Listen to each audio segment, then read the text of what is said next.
Crawford, Patrick Boylan, and Heather Brown. We also have the Nevada System of Higher Education Chancellor, Patricia Charlton, and members of the Nevada State Legislature. We also have members of the Clark County Commission, including Chair Jim Gibson and Commissioner Tick Siggerblum. In addition, we have Las Vegas Mayor Carolyn Goodman. Joining us today is also Councilman Cedric Creer. I want to thank University Police Services Director Adam Garcia and the Las Vegas Metropolitan Police Department, particularly Sheriff Kevin McCahill. We also have with us and want to thank for being here former NSHE Regent and Congresswoman Shelley Berkeley.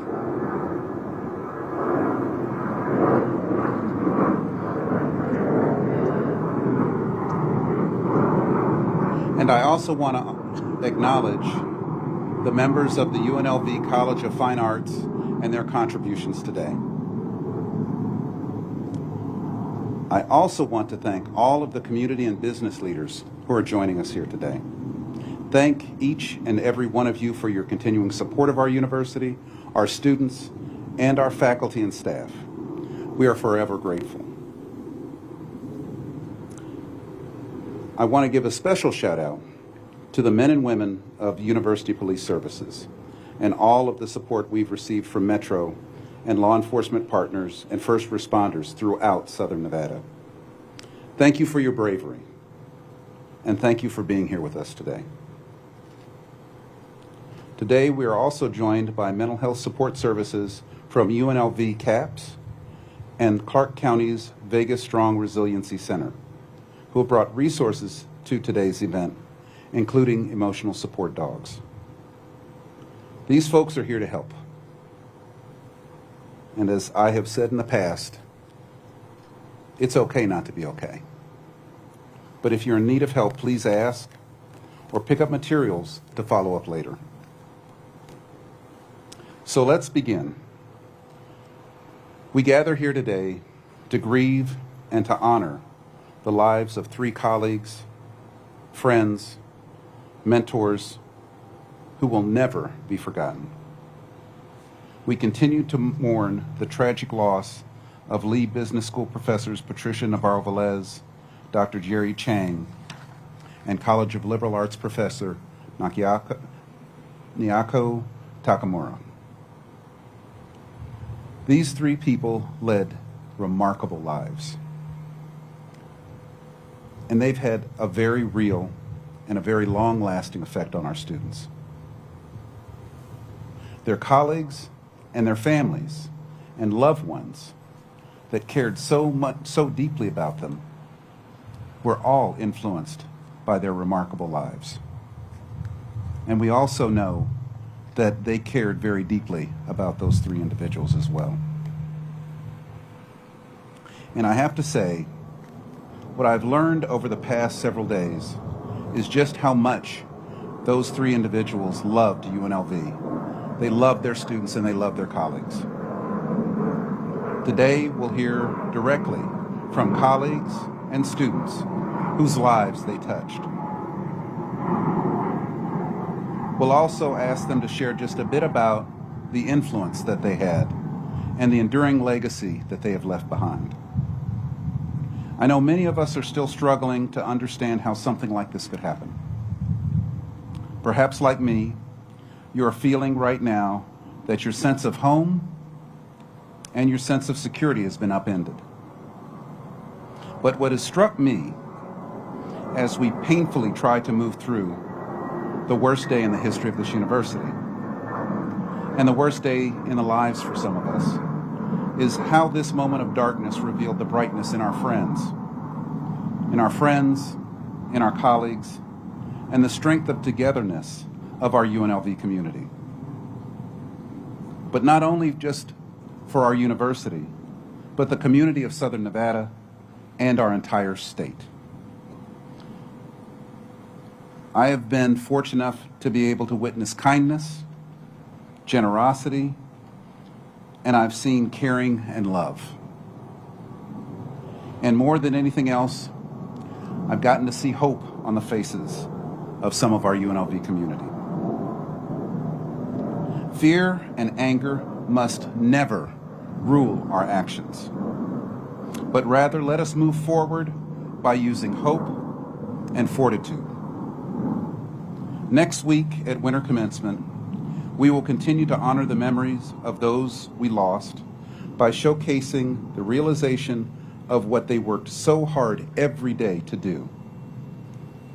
That was for the success of UNLV students.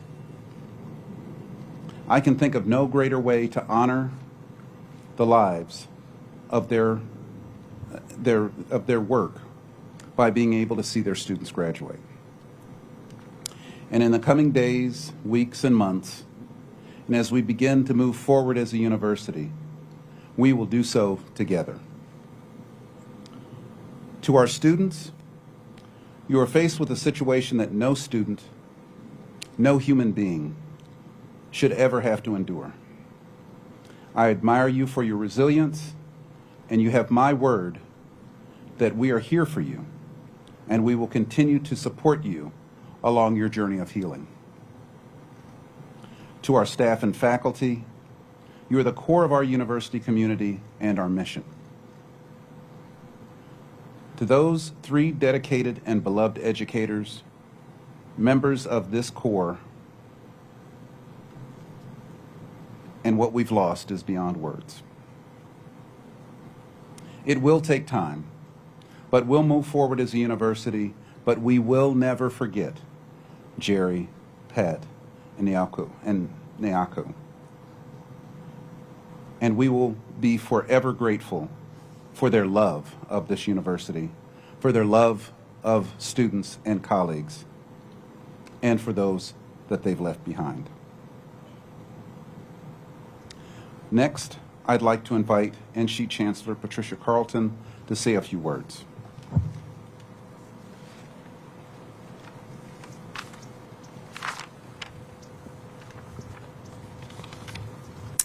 Good afternoon. First, we'd just like to express my heartfelt appreciation to President Whitfield, his entire team, the faculty and the staff here at the University of Nevada, Las Vegas, and in particular, Director Garcia and the entire University Police Department. There are no words to say thank you for what you have done for the safety of this institution. On behalf of the Board of Regents, the presidents, the faculty, staff, and students of every institution throughout Nevada and the System Office of Nevada System of Higher Education, good afternoon, and please accept our most sincerest condolences for all of you today. As we gather together here, there are just simply no words to express the depth of sympathy and sadness that we feel as we remember Dr. Jerry Chang, Dr. Patricia Navarro-Velez, and Dr. Nayoka Tamakura. To the family, you have been in our prayers each and every moment since this tragedy occurred. And to the colleagues and the students, there are just no words to express our deepest sympathy to all of you. It is truly not a coincidence that UNLV is located in the center of Las Vegas. It is truly the heart and the soul of our community. I believe that everyone in our valley at some time has experienced UNLV. You've either attended the university, you have a friend or a family member as a student, or you've gone to an event at UNLV, or you've encountered a graduate in every walk of life within our valley. Every single one of us is a rebel in one form or another. UNLV is very much the core and fabric of our community and of our home and of our life. And because of that, today, this is even just more difficult as this tragedy has happened in our very own home. Personally, as a UNLV alumni, and not only my child, but if not all of my family and all of my friends and all of my colleagues attended UNLV in some form. The impact of those that we have lost, Dr. Chang, Dr. Navarro-Velez, and Dr. Takamaru, Our loss of them is being felt and is very, very near and dear to us. Personally, I have heard countless stories from students and community members of the tremendous difference that each and every one of them made to their life, and personally, as they move forward in their careers and just in their educational endeavors. Their dedication to students, their commitment to education will forever live on, and it's why we're all here today. Our city, our community, and our system and our university, we are resilient. But we must carry on their legacy because they truly are,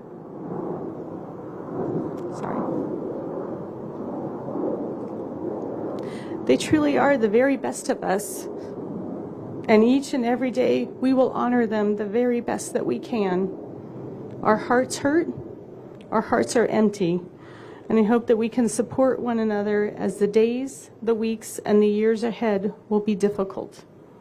We are a better university, we are a better community because of them and because of what they contributed to us. We will forever mourn and we will forever miss them. On behalf of my office, on behalf of every one of our Board of Regents and the entire Nevada system of higher education throughout our state, our over 100,000 students, our over 15,000 employees, our thoughts and prayers are with the families and most importantly, with our family here at UNLV. God bless.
That was tremendous. Thank you. Thank you very much.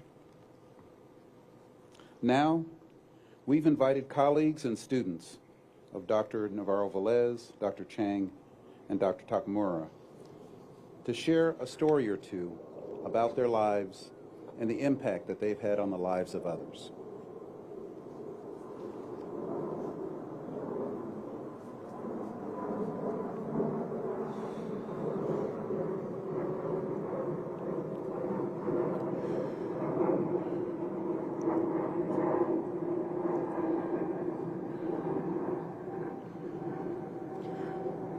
Thank you for the opportunity to honor our beloved friend and colleague.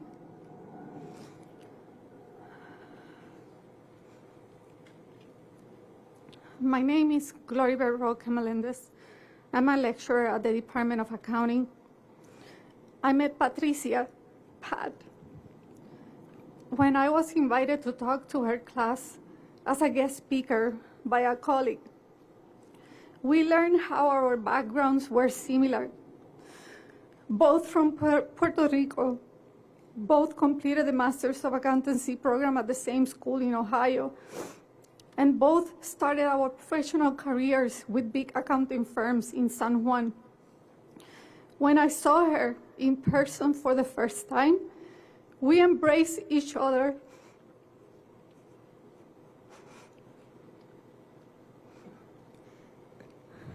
Like we've been friends for years already.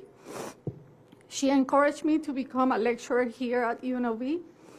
We stayed in touch, became close friends, friends who became family. She was my family. She made it easy for us to spend holidays away from home because whenever we were together, we felt at home. She loved to cook, cooking from scratch. She loved baking. She loved dancing. She loved singing. She had a beautiful voice. Her smile and energy were contagious. She was brilliant. She was kind. She was genuine. She was loving.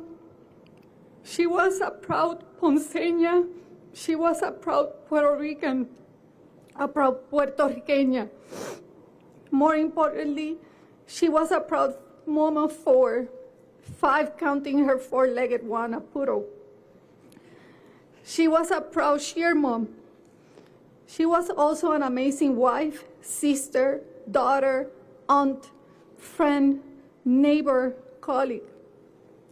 Pat had many plans. She kept reinventing and implementing innovative ways to expose her students to common tools and technologies currently used in the workplace. She was dedicated for the success of the students. She shared with me how fulfilling it was for her to see her students graduating and encouraged me to serve as a commencement marshal. I got to experience what she was talking about and will be forever grateful. There is a hole in our hearts that will not go away per se, because we will never forget her. We will, however, become stronger together.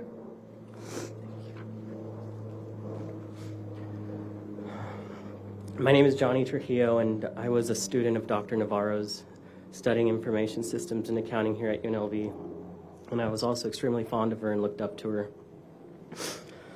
Thank you to all involved for putting this together, and thank you all for showing up, because I know that's half the battle. Dr. Patricia Navarro, CISA, was the academic advisor to our registered student organization, ISACA Student Group, and of course, one of our biggest fans. As an established member of the professional ISACA network and a CISA professional, ISG held a special place in her heart. Over the last few semesters, she was one of the professors who provided counsel to our group. She could never contain the biggest smile at all of our events, sometimes even with her phone out like a proud aunt. She and I had sat together at the ISACA quarterly meetings, eating and connecting. We would contrast and compare the foods we were brought up with, her Puerto Rican heritage and my Mexican upbringing, and critique the food as we enjoyed it at the meetings.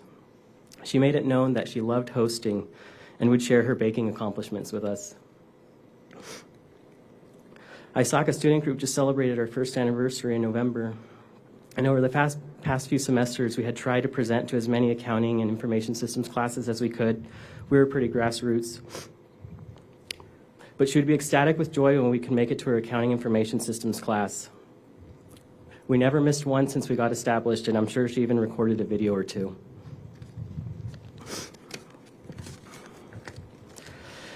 As a student and her mentee, I am so grateful for how we spent our time together, creating memories, getting to learn from her, getting to know each other in large gatherings, which is how she would have preferred it, I imagine.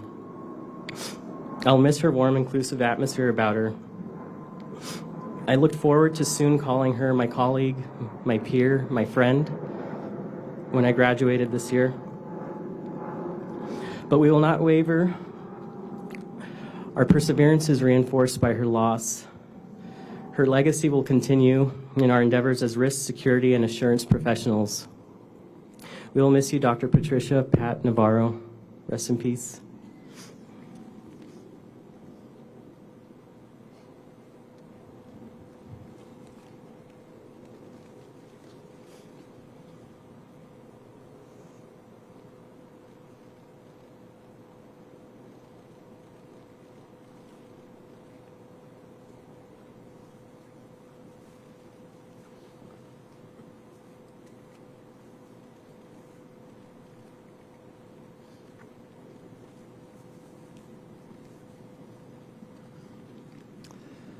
I'm thankful for this opportunity to honor my colleague, Jerry Chang.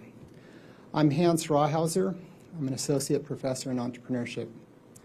I've been in the management, entrepreneurship, and technology department with Jerry for 11 and a half years. We researched and taught about different subjects, so we didn't work side by side. Nevertheless, he influenced me through department meetings, short conversations in the hallway and at our doors, and let me describe how he influenced me and reflect on how he did it. First, he increased his potential for influence through focus. We'd all like to be amazing at everything, but the reality is that excellence requires prolonged focus. He picked what he really cared about and allocated his time and attention accordingly. Second, he allowed these areas of excellence to influence others by sharing in an authentic and real way, free from self-aggrandizement, and let me illustrate. Jerry was an effective researcher and teacher, but he, along with his wife, truly focused attention on their family. He drove his kids daily across the valley to the school that he felt would offer them the best opportunities. He did not just involve his kids in robotics, but he coached their robotics team. He helped them go to international robotics competition as a result. I didn't understand the time commitment that was involved in that until my own kids started to compete in robotics. That focus on family brought rich dividends.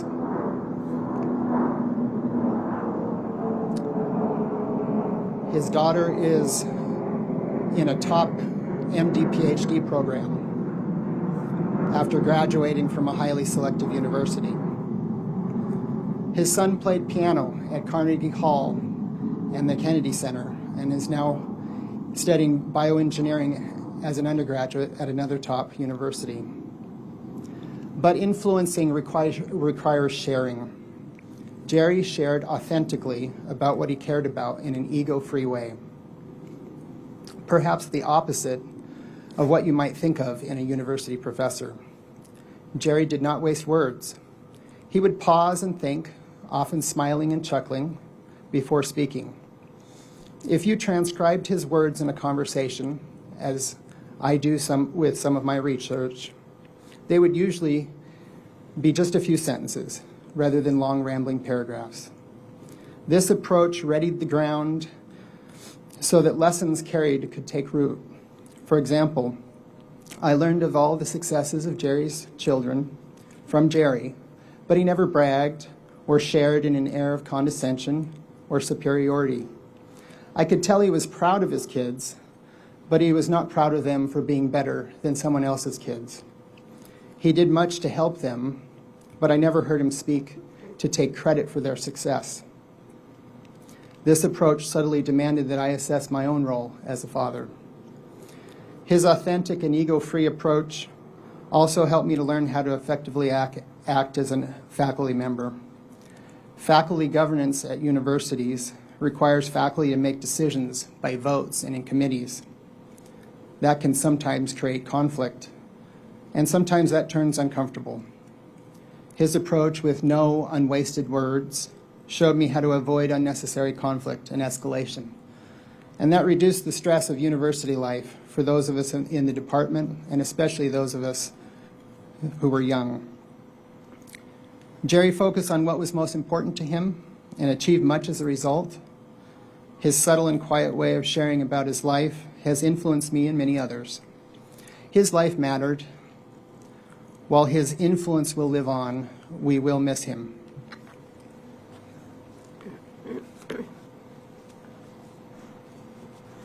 I am Ashley Weckesser, a graduate of the Master of Science Management Information Systems program here at UNLV and a former student of Dr. Jerry Chang's. He was many things to countless UNLV students, and I'm honored to get to share what he meant to me. He left an indelible mark on my heart and in my mind through nurturing my confidence as I started my master's program.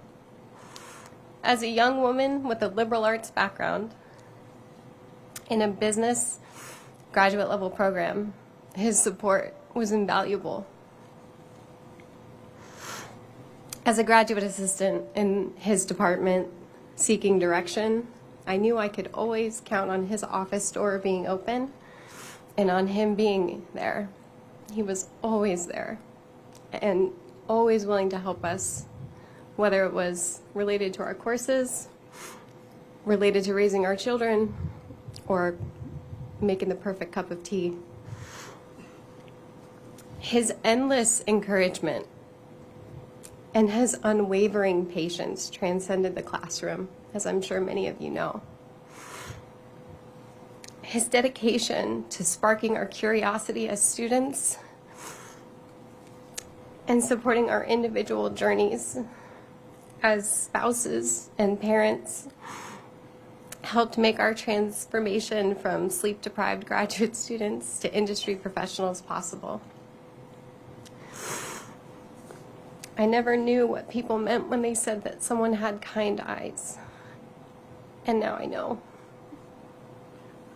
His infectious smile and his kind eyes will forever be ingrained in my memory, and I am so grateful to have known him. A humble and brilliant man who inspired so much confidence and passion in me and so many other students at UNLV. May he rest in peace.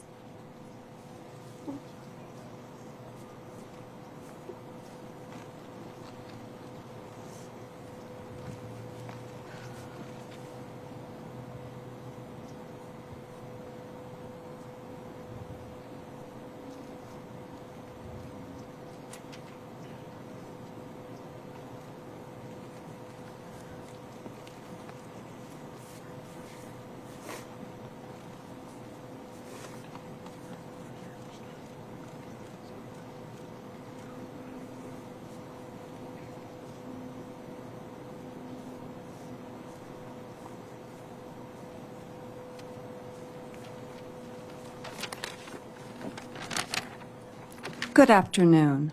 I am Deborah Arteaga, Professor of Spanish and Linguistics in the Department of World Languages and Cultures. I am here to speak about my friend and colleague, Dr. Naoko Takamaru, to honor her career as a sociolinguist, or a linguist who studies language in society. Because of her modest and unassuming manner, many people do not know about Naoko's cutting-edge research. It is not an exaggeration to say that she was born a sociolinguist.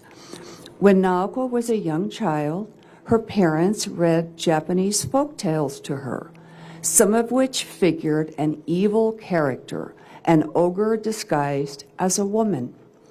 Even at such a young age, Naoko questioned why there was no evil ogre disguised as a man in any folktale. This is in fact the topic that she would go on to research, namely words and expressions in Japanese that refer to women in derogatory terms. One aspect of Naoko's groundbreaking book, Women in the Language and Society of Japan, The Linguistic Roots of Bias, is the qualitative study of 70 Japanese females ranging in age from 20 to 79, representing seven different professions.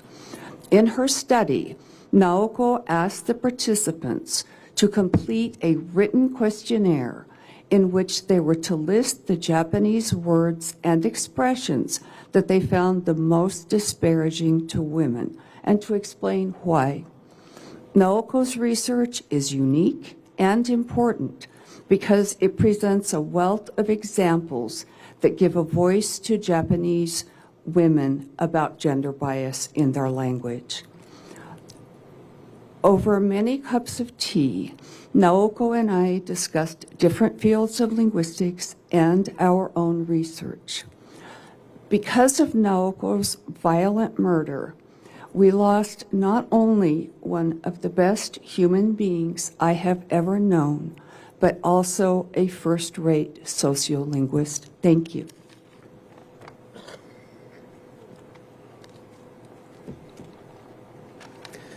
Good afternoon. My name is Devon Whitaker, and I am a graduate of Asian Studies from the fall semester of 2012. Dr. Naoko Takamaru was an amazing person, but for students of the Japanese language and culture, we know her as Takamaru Sensei. She had a smile that would light up an entire room. Every time I saw her, she had a smile on her face. And just that positive energy in and of itself made me want to be a better student and a better person. She knew every single student by name, every single one of them.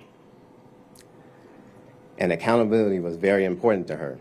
For example, when I would attend class and there was a student missing, or another student was running late, or a student was at home sick, class would immediately stop and she would inquire about the personal well-being of that student. And until she knew that student was okay, then class would resume. That is the type of person that she was. She also had an open door policy. At any given time of the day, you can go to her office about any issue, not just with academia, but with any issue at all, and she would do her very best to help you through it. Like she did with me when I lost my nephew in a tragic car crash in 2012. She helped boost my spirits up to the point where I started believing in myself.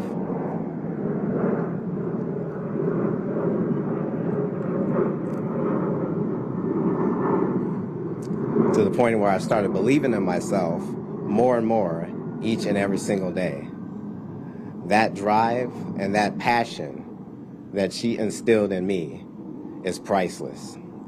She taught me to take the T out of the word can't, and you have the word can. I was one of the first persons and the first students to purchase her book, which I have right here. And I've been rereading this book, and it is truly fascinating because I can feel her passion and her voice speaking to me right off the page of this book. And it is such an amazing thing to be able to experience something like that. That is the type of person that Takamaru Sensei was. While she may be gone now, she will absolutely never be forgotten because she lives on in each and every single person here today and every one of her students, both past and present. Thank you, and God bless. 「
Now I would like to welcome the Reverend Dr. Gard Jameson and the Interfaith Council of Southern Nevada for some comments and prayer.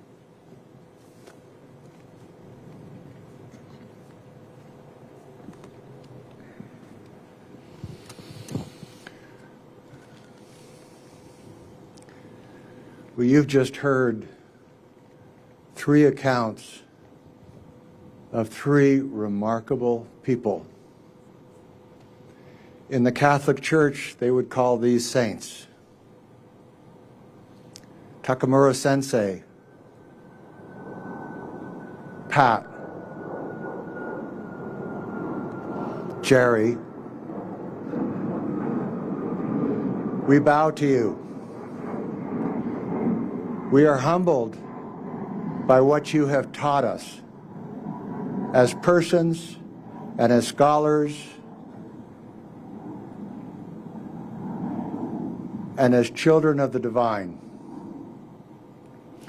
So we come here today to do two things. One, to mourn,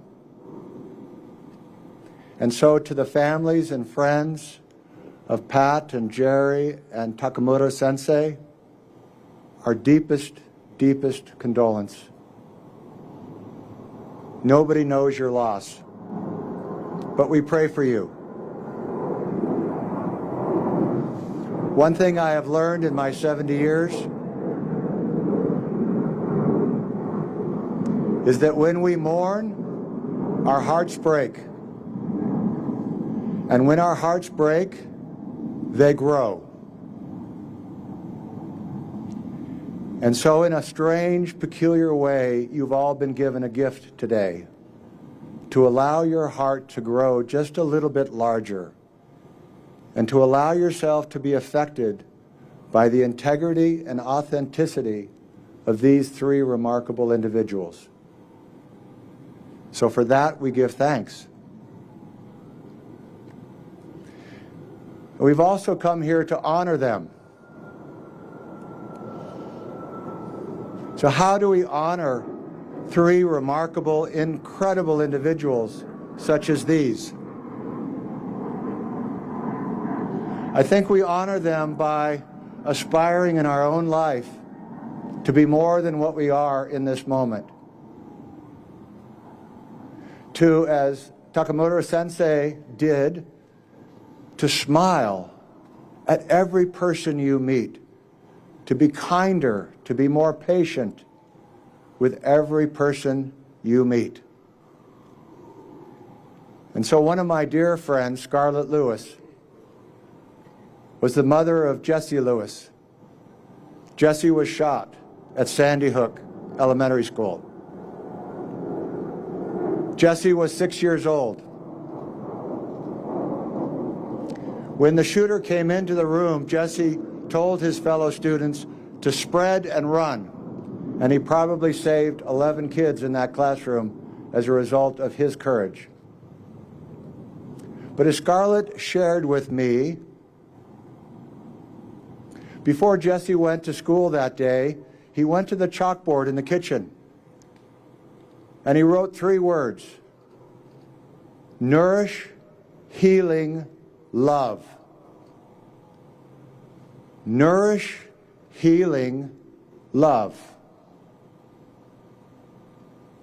And so Scarlett Lewis took those as orders from Jesse, and she started Choose Love, which is a nationwide movement. And what I can say is, when we look to honor these 3 incredible personalities, may we each, in our own way, each day and in each moment, nourish, healing, love, and out of that, manifest a quality of compassion, which recognizes that every one of us in this audience carries trauma, carries difficulty. And so for that, as one good rabbi in Alexandria said, we must be patient and kind with every person we meet. And out of love and compassion comes the possibility of hope. And so what I know these 3 individuals would say to us if they were here right now is that UNLV has a bright and hopeful future and may we honor them by carrying the flame of hope forward. And I ask my brother and my rabbi, Sandy Axelrod, to share the podium.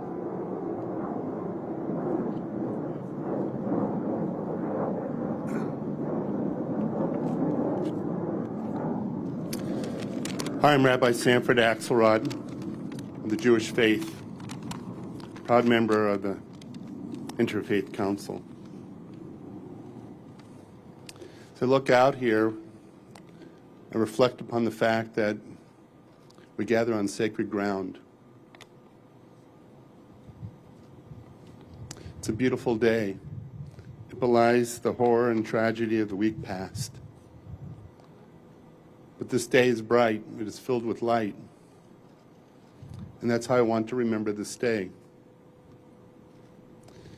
It is easy when confronted with violence and sadness and grief to lose our way. It is easy to lose hope. It is easy to wonder whether we're doing the right thing in life and where is God? But I see God. I see God in all of your eyes, in all of the words that have been said. And as I reflect back upon the people who came to help, who risked their own lives, I felt God's presence. But as easy as it is to lose our way, I carry with me always in this jacket 2 reminders. In one pocket, I carry a stone, and on it is written the word hope. It's to remind me never to lose hope on days like this in which we grieve. It is hope that sustains me. And in my other pocket, I always carry this compass. It's to remind me that when I feel lost, I look to my friends, I look to my faith, and I will always find my way home. So for everyone here, as we gather to mourn and grieve, we also celebrate these lives. Let us give ourselves hope. Let us help each other find our way through this grief, through the guidance of our faith and our love. I share with you this prayer from the Jewish tradition. It is a responsive reading, and it talks about the gentle dance between memory and mourning and missing. That in the days and years that come about, there will be times in which we will remember our loved ones, and we will miss them, and we will mourn them, and we will remember them. This gentle dance goes on until hopefully with the passage of time, what is left is the precious gift of memory. So please, you as the congregation, your refrain is, we remember them. At the rising of the sun and at its going down, we remember them. At the blowing of the wind and in the chill of winter, at the opening of the buds and in the rebirth of spring, we remember them. At the blueness of the skies and in the warmth of summer, at the rustling of the leaves and in the beauty of autumn, we remember them. At the beginning of the year and when it ends, we remember them. For as long as we live, as long as we gather here on sacred ground to learn to be together, they too will live, for they are now a part of us as we remember them. Thank you.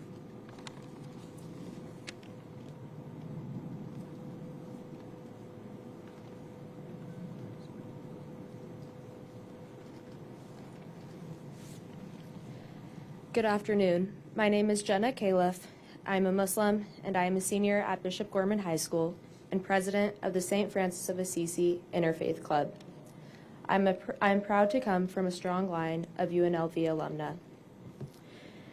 I would like to begin this statement by offering my most sincere condolences to the families of Dr. Chang, Dr. Velez, and Dr. Takamaru. I pray that they are all in heaven's highest levels. What has taken place on December 6th is a direct reflection of the atrocities humanity is capable of. Gun violence has proven time and time again to be the ultimate hindrance to our society. In no world should the job of teaching be considered high risk. No spouse, no child, no mother, or any role for that matter should have to worry about whether their loved one is making it home from school. It goes without saying that the 3 beloved professors will never be forgotten by the city of Las Vegas and are commended for their selfless service to future generations. That being said, I would like to remind everyone of the good that humanity is capable of. As a community, we have the power to turn prayer into actions. Let us find solace in our shared commitment to building bridges of understanding, compassion, and unity. In Islam, the Quran unequivocally condemns the taking of innocent lives. It teaches us that the killing of one person is like killing all of humanity, but the saving of one life is like saving all of humanity. The teachings of Islam, like those of many faiths, implore us to resist hatred and violence and to stand united against the darkness that seeks to divide us. May our prayers and our condolences serve as a testament to our shared humanity, transcending religious boundaries and reinforcing the values that bind us all together. Together, let us work towards a world where the warmth of love extinguishes the darkness of despair and where the sanctity of every life is cherished and protected. May peace be upon those we have lost. May our collective efforts lead to a future where such vigils are no longer necessary. And may we stand together and uplift one another in this time as we are always Vegas strong.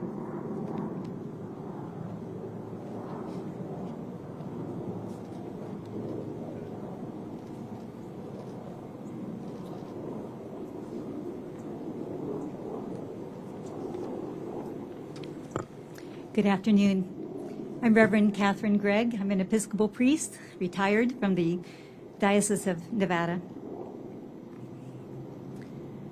Wednesday, December 6th, was the end of life as it had been known for Dr. Jerry Chang, for Dr. Pat Navarro, for Dr. Naoko Takamaru. Gifts given to us and now gone from our sight. And it's the end of life as it's been known for all of us who knew and loved them, and for all of us who care about them and care about all who suffer from acts of violence. It's an end to the innocence that we can walk onto this campus, our campus, without fear. We can no longer believe that it can't happen here. And so we gather together today to pray that what's in us, to pray our loss, to pray our anger, to pray our grief, to pray our confusion, to pray our sense of futility, to bring to speech and to lay all that is in us before the God who knows the end from the beginning. We pray our pain, and we pray our compassion for all whose lives are broken in this tragedy. And I pray that in the deep breaking open of our hearts, we will find in the very depth of our brokenness what death can never destroy: love. The love that's real and substantial and the very ground and the very source of our being. That love is stronger than death. It is stronger than hate. It is stronger than fear.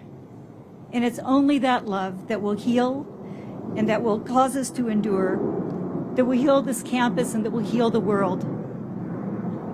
I pray today that the seeds of every single good thing, every single loving thing, every good inspiring thing that Dr. Chang, Dr. Navarro, Dr. Takamaru have taught and done and modeled and cared about, that those seeds would take root in the deepest places of your broken heart, and that they would in time grow and produce the fruit of goodness in you and through you. That the light of these precious friends and colleagues would find a place in you, and that light would cause you to be a light in the darkness. like to close with a prayer from John O'Donohue.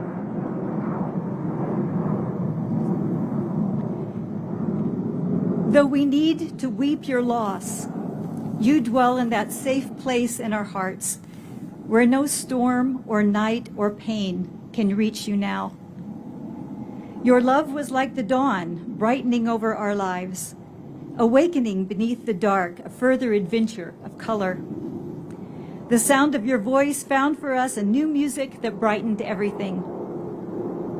Whatever you unfolded in your gaze quickened in the joy of its being. You placed smiles like flowers on the altars of our heart. Your mind always sparkled with the wonder of things. Though your days here were brief, your spirit was alive, awake, and complete. We look toward each other no longer from the old distance of our names. Now you dwell inside the rhythm of our breath. When orchids brighten the earth and darkest winter has turned to spring, may this dark grief flower with hope in every heart that loves you.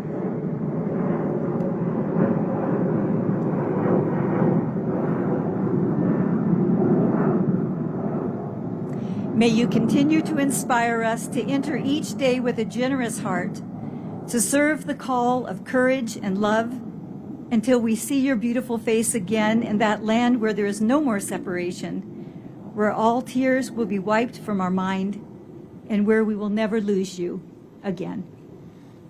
Amen.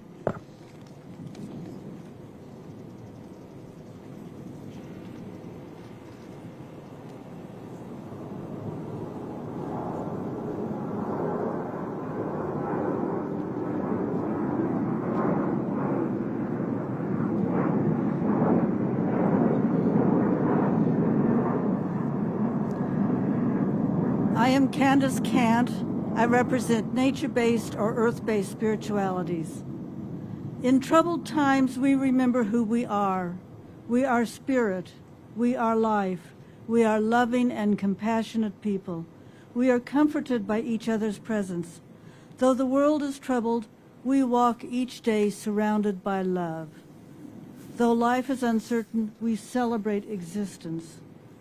Let us surround ourselves now with healing and compassion.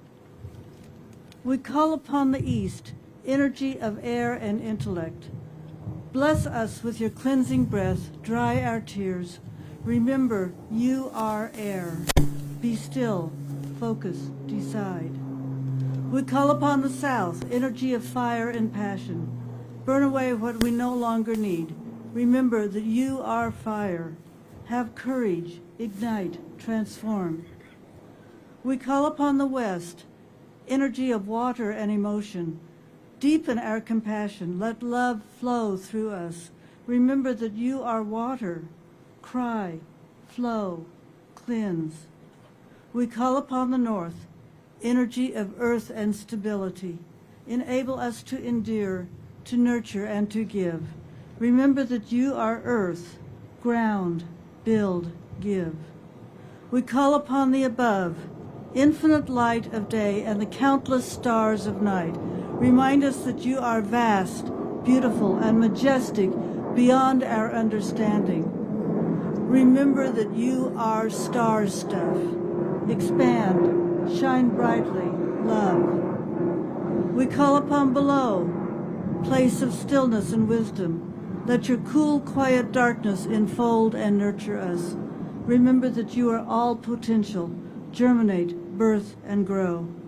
And we call upon within the spirits of enlightenment, the divine spark that is the source of our being. May our souls be cleansed of despair and filled with hope. Remember the source of your being. Heal, live, love. O great and beautiful Spirit of light, O bright and bountiful Spirit of love, O sacred, mysterious Spirit of life, we call upon you. We ask that the energies of those gathered here fill this sacred space with loving compassion. Let the strength that is our common love join from the many to the one. We know that we hurt. but in communion we can share the hurt. We know that we grieve, but in communion we can share the grief. Through the light of Spirit we gather strength. Through the love of Spirit we share our compassion. Through the strength of all those gathered here, we share hope. Blessed be. Blessings on all of you.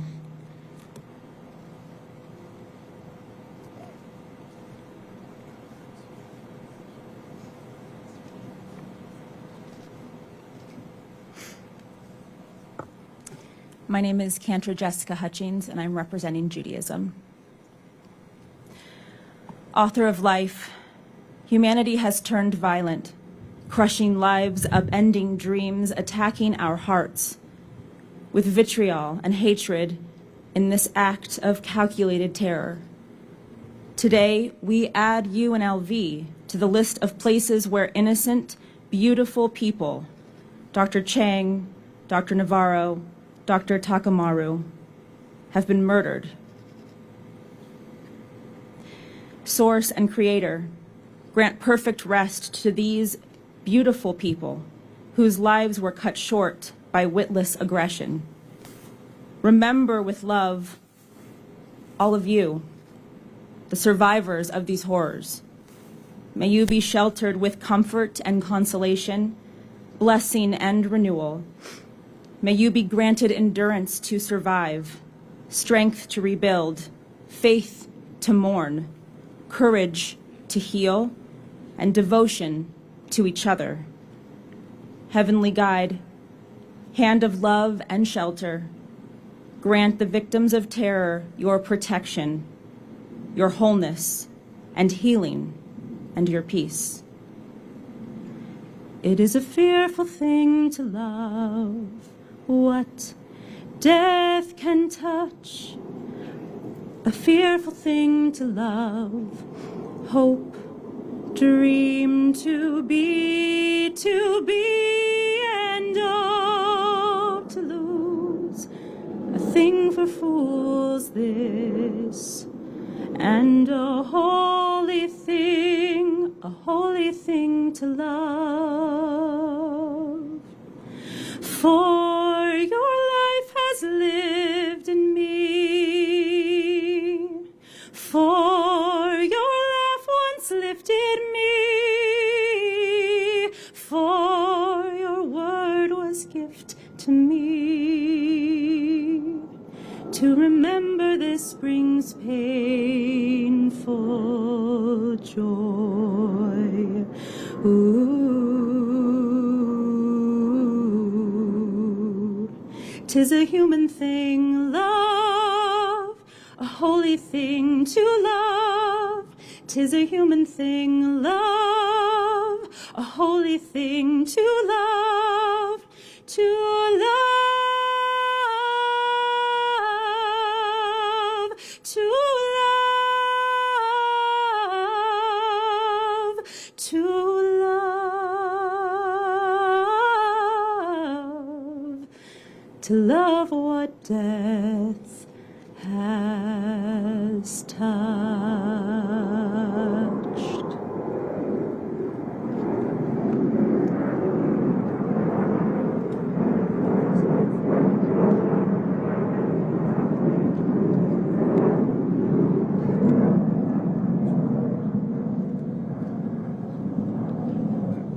At this time, if you have a candle, please turn the light on and hold it up. We will have a moment of silence before the ringing of the bells as a symbol for those who we have lost.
You're broken down and tired of living a life on a merry-go-round,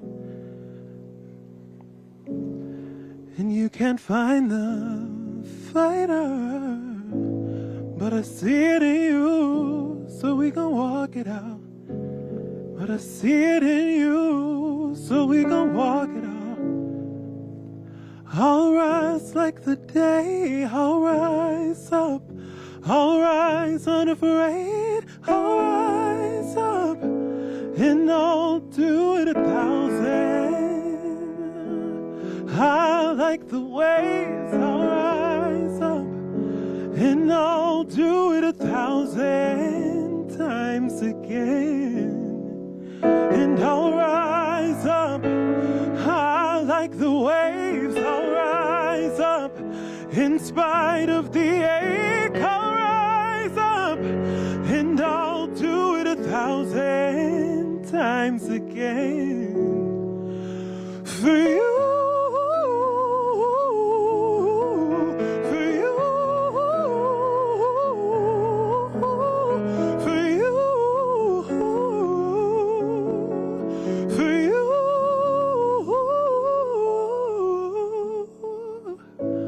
When the silence isn't quiet and it feels like it's getting hard to breathe, and I know you feel like crying, but I promise we'll take the world to its feet.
That was exceptional. Thank you. So we've gathered this afternoon as a university community to grieve together and to be together. In the worst of moments, we have been there for each other. I believe that in the days, the weeks, and the months to come, we will need to continue to be there for each other. Our university, our community, our people cannot be defined by an unspeakable act of violence that has shaken all of us to our core. I believe, I know that we're going to move forward together as a university and as a community. I've said it since I arrived here, that this is a very special community. And in our hour of darkness, I've seen our community shine bright with love, support, and encouragement for one another. Please, each one of you remember, we are strong, we are resilient, and we are UNLV. Thank you all very much for being here today.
Don't know where you at, don't know where you been, don't know nothing about that boy you're into.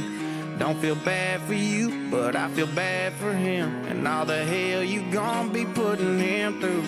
Probably tell him we're a burnt out flame, probably tell him that I ain't been on your mind. I ain't nothing but a long gone thing, you can cuss my name, but baby don't you lie.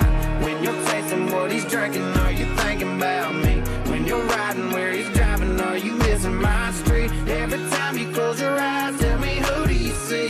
When you're tasting what he's drinking, are you thinking about me? Coming over tonight, wish that truck in your drive was mine, just like you know it's supposed to be.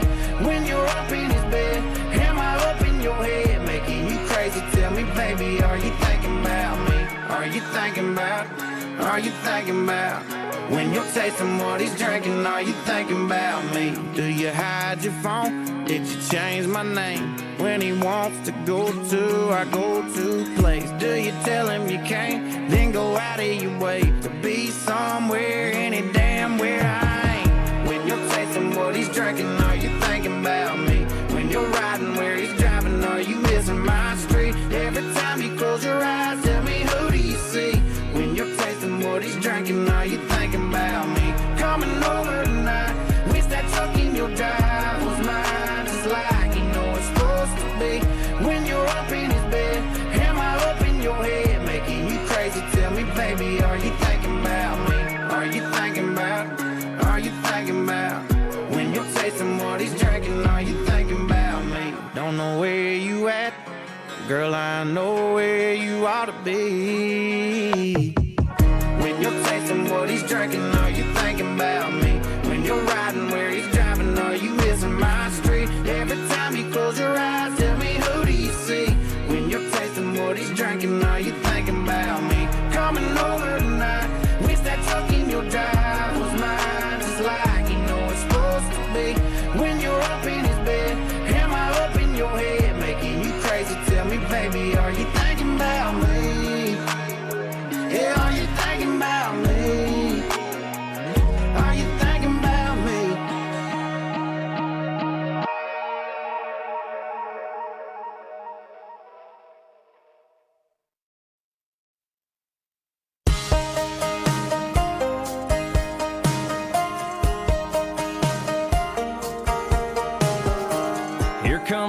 sun coming up on this Gulf Coast town. We've had one hell of a time, but our time is running out. You're about to head back north, I'm about to head back west, but I gotta get this off my sunburned chest. I swear, I think this thing we got could go somewhere. Girl, I've never gone to Jacksonville, Georgia, but after holding you all night, I wanna. 'Cause this ain't a margarita, can I get your number? Meet me by the water, text, hooking up. See you next summer. See you next summer. And all this ain't. I bet them hometown boys can't wait for you to get back. They're probably standing in line. Go ahead and tell them all that you met somebody at the beach and didn't want to say goodbye. Let's add one more on that population sign, yeah. Girl, I've never gone to Jacksonville, Georgia, but after holding you all night, I wanna. 'Cause this ain't a margarita, can I get your number? Meet me by the water, text, hooking up. See you next summer.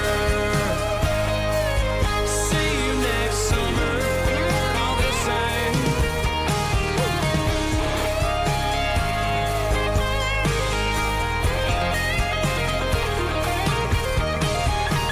I know we both gotta leave, but we don't gotta leave alone. You say the word, girl, and I'll follow you home. 'Cause I can't wait all year to kiss you like I'm kissing you right here. Girl, I've never gone to Jacksonville, Georgia, but after holding you all night, I wanna. 'Cause this ain't a margarita, can I get your number? Meet me by the water, text, hooking up. See you next summer. See you next summer. And all this ain't. See you next summer. I'll see you next summer.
Easy choice.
I don't wanna spend another night alone, reaching for the space you left in our bed tonight. So I guess I'll call some buddies up, get gone, take another shot in some Broadway dive. I might give you a drunk dial, just to tell you what you already know. Baby, I'm in trouble, steady missing you, I'm getting through another double. A white flag waving, come and save me. Might be reckless, but I can't help it. So if you could, would you just come back home? 'Cause baby, I'm in trouble. Baby, I'm in trouble. Heading straight for another memory, trying to stay afloat on this whole bar stool.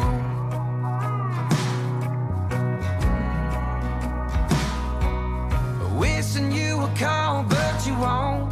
That it'll get better, but it don't. 'Cause Jack D and Jesus ain't you.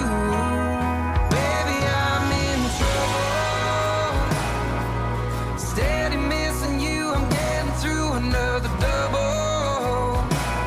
A white flag waving, come and save me. Might be reckless, but I can't help it. So if you could, would you just come back home?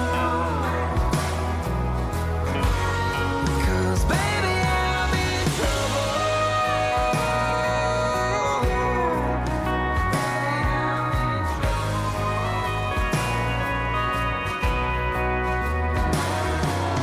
Wishing you would call, but you won't. That it'll get better, but it don't. 'Cause Jack D and Jesus ain't you.